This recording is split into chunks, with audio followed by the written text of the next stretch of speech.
On fait les paires entre les mères et les agneaux. Si un agneau est malade, on repère tout de suite la maman et on peut les isoler du troupeau. Après le marquage des bêtes, vient l'heure des soins. Donc ça, on va lui en faire 2 injections complètes. Aline, qui gère seule son exploitation, prend plaisir à expliquer son travail aux woofers. J'aime pas s'appeler. Jeff est l'un d'eux. Il a un projet d'installation. Avant de se lancer, il voulait se tester. En tout cas, elle boitait sévère. Mais trouver un exploitant pour l'accueillir n'a pas été simple avec la crise sanitaire.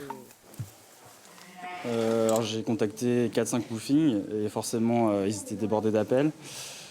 Et du coup Aline m'a répondu et elle m'a accepté chez elle, ce qui n'était pas forcément facile pour elle parce qu'il y avait déjà 2 autres woofers. J'accueille 3 woofers, non pas par besoin de travail sur mon exploitation, mais plutôt un besoin pour eux de ne pas être confinés dans une petite chambre d'étudiants rikiki. C'est exceptionnel, vraiment exceptionnel pour moi, cette situation. Claire Anne vient de terminer ses études d'ingénieur agronome. Son travail pour l'instant, elle pourrait être confinée dans son appartement à Grenoble et mesure la chance qu'elle a d'être au grand air aujourd'hui.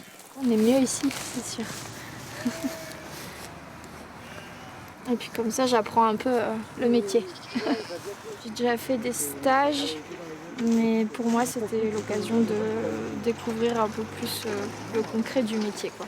Regardez, quand ils têtent par derrière, on dit qu'ils têtent en voleur, les agneaux. Il y a la vie, il y a la mort dans une exploitation. C'est pas seulement se faire des petits selfies avec les agneaux, comme j'ai vu faire. C'est pratiquer le soin que vous m'avez vu pratiquer, qui peut être douloureux, qui peut faire mal à la bête, et savoir se positionner. C'est une autre image qu'ils ont, souvent pour des gens qui vivent en ville. Se confronter à cette réalité-là, c'est difficile. Cela fait 4 ans maintenant qu'Aline ouvre les portes de sa maison et de son exploitation aux woofers. C'est devenu pour elle une nécessité et ce n'est pas qu'une question de main-d'œuvre.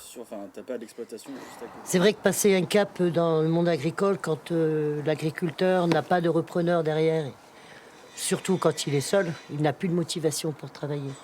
Il ne cherche pas de nouveaux projets. J'assure le quotidien, point barre, quoi.